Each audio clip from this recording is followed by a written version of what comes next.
dealing with this, specifically when there's concern that you're going to be seeing perhaps a number of crimes likely being committed, maybe by these illegal migrants? How do you, perhaps, looking at this issue, are they dealing with this? I have two thoughts. First off, where's Rob Astorino? He's around here somewhere. Okay, so first off, I want to say thank you to Rob. Rob has been fantastic every step of the way in shedding light to this issue. As flights started coming into Westchester and then Stewart and now Montgomery, there was no flight that was going to be able to come into Westchester without Rob figuring out how to bring light to it, and he certainly deserves much recognition for it. So now listen, the governor of the state of New York needs to be providing the transparency that is being asked for, demanded for by New Yorkers. They want to know who is coming, where are they coming from, where are they going. That transparency right now is being denied. The lack of transparency has a lot of New Yorkers infuriated. The governor should be providing it. Instead, she doesn't want to talk about it. Whether you're being flown into New York, whether you're being bused in New York, however you are getting here, New Yorkers want to know who is coming, where they're coming from, where they're going to. That's one, transparency. Two, is that in many respects, we have policies that are sanctuary state, sanctuary city policies, incentivizing and rewarding illegal entry. It's also at the federal level. What we need is for this governor today to be picking up the phone to call President Biden and to tell President Biden that he needs to do his job. The federal government has to secure our southern border. And it's not just about people, it's also about things. Fentanyl is killing our kids. Narcotics killing not just our kids, but others as well. This is an important issue that we are not getting the leadership that we need from this administration. Here's 5 things that the federal government needs to do that they are not doing. Finish construction of the border wall, end catch and release, enforce the Remain in Mexico policy, support our Customs and Border Patrol agents, and to stop incentivizing and rewarding illegal entry. We need the governor of the state of New York calling on the president to be taking that action.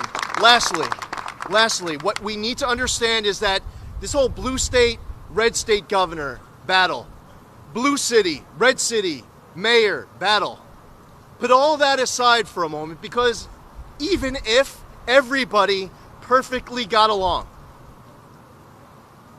even if the federal government sent a check today to the city of New York to pay for everyone who has arrived into this country illegally, you're still going to have more of an issue tomorrow because they haven't yet secured our southern border.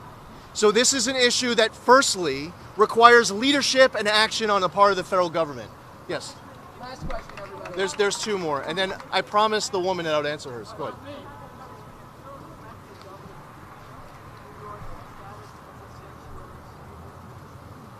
Ending it.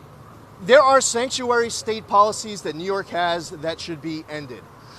We saw it with the creation of a multi-billion-dollar excluded workers fund that was created. They raised taxes in order to pay for it. There's a green light law that is in place that prevents federal law enforcement to be able to get access to DMV records. There was just an expansion of Medicaid, where they're now providing additional tax dollars to people who aren't legally here. They keep on trying to find new ways to incentivize and reward illegal entry. And the problem is that our state budget's over $220 billion. We can't afford it. If this isn't something where you just show up on day one and say the law is changed. However, there will be an opportunity in our first executive budget and the first state budget due at the end of March, due by April 1st, where we absolutely will be making proposals that will ensure that we are being more responsible with policy and tax dollars. Last question. Go ahead.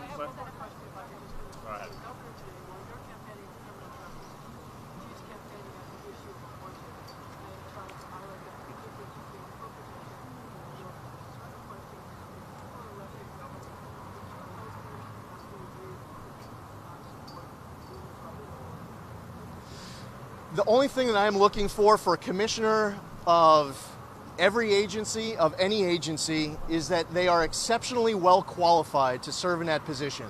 I'm looking for someone who has talent, experience, that they are a leader, they work hard, that they are someone who wants to improve cultures within agencies. It's someone who respects laws. We are looking for talent to enter state government at the beginning of January.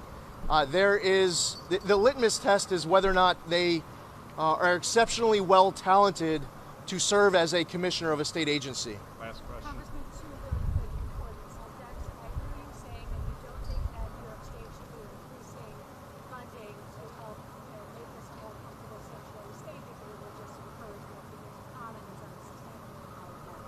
But we do know that a lot of families who are living in our shelter system right now are complaining that they're not being fed enough. Their babies are hungry, they don't have clothes to send their children to school. If you were the governor specifically on that issue, you saw that the city was kind of struggling to manage it, what would you specifically do? And then I have one other question on that. Yeah, there's a massive issue with the drain of resources as it relates to shelters, as it relates to hospitals, as it relates to education, and we have to ensure that the support is being provided to get through this moment.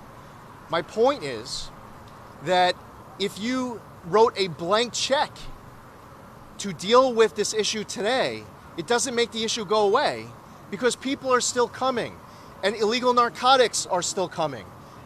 So the point is that we all should be working together at every level of government, Republican, Democrat, it doesn't matter. Everybody needs to work together. But until the federal government steps up and acts. But yes, part of this is ensuring that our shelters are properly funded, that our schools are properly funded, that our hospitals are properly funded. Nobody in our country should go to sleep without a roof over their head, without having shoes on their feet or food on their table. My colleague Jonathan Bruce has been reporting on the tragic shooting of the dad who was with his son in Marist. The suspect is apparently free from jail, but there was a warrant to arrest him in Georgia. And my station has been reporting that DA William Brady of Poughkeepsie, who I believe is a Republican, had a couple of opportunities to arrest this suspect prior to the shooting of that person at that hotel in Poughkeepsie. It appears that they missed that opportunity to go out and pick that person up and commit a murder. I know that you allegedly committed a murder. I know you said you would remove DA's like rag. Do you think that this DA should face more scrutiny? Has the DA stated why the arrest wasn't made? Not specifically, but some people familiar with the case think that he's trying to book a local case and that's why he might not. Yeah, that was the first. So I'm a former prosecutor. Some of the first thing I would like to know is more facts as to why a person wouldn't be arrested. I would certainly welcome more facts to that case. As a prosecutor, as soon as you first hit enough facts to be able to arrest somebody, sometimes it's part of a bigger case before the arrest is made. I would absolutely welcome the opportunity for that DA to be able to provide more insight as to what the person had the warrant out for, what he was investigating, what else was factoring into that particular decision. That is something that I would need to know more on. The difference between Alvin Bragg, the Manhattan District Attorney, and basically just about every other district attorney who's out there is that Alvin Bragg came in on day one and actually stated in his day one memo, that all across the board, all sorts of offenses, he just wasn't going to charge. And all sorts of other offenses he said he was going to charge as lesser included offenses. Now, if I meet with the district attorney in that area, in that case, and he said, oh yeah, no, I know that there was a search warrant on, but I just didn't want to arrest him. I just felt like, it just wasn't fair that he had a search warrant. Right, exactly. So that's where I think I would owe it to the DA to figure out why. And as you mentioned, and I believe it makes sense that he was trying to build a local case. I don't know what that local case was about. I would need more information. Okay, the last thing I promised that woman, is she still here? She's not. Okay. Yes, last question, real quick. I get it that you want to put more police, hire more police. Is that your take on it? I've heard a lot about it. We do need more law enforcement, absolutely. Police also cost money. Would you be willing to raise taxes to pay? Taxes need to go down in this state, and there's plenty of ways to make the state operate more efficiently. We could have a whole separate press conference on individuals who make 7-8 figures pocketing Medicaid money. At the end of the press conference, for the last question, to spare everybody else, being that we're here, with regards to this case related to a parole release, go to our website, zeldinfornewyork.com/secure-our-streets. That's why we're talking about removing district attorneys who refuse to enforce the law. That's why we're talking about repealing cashless bail and giving judges discretion. That's why we're talking about all these changes that should be made with regards to the parole board. There's a lot that can be done to improve public safety in this state, as far as being able to keep people safe and not have to continue to jack up these taxes even higher. Many New Yorkers already pay the highest income tax rates in the entire country.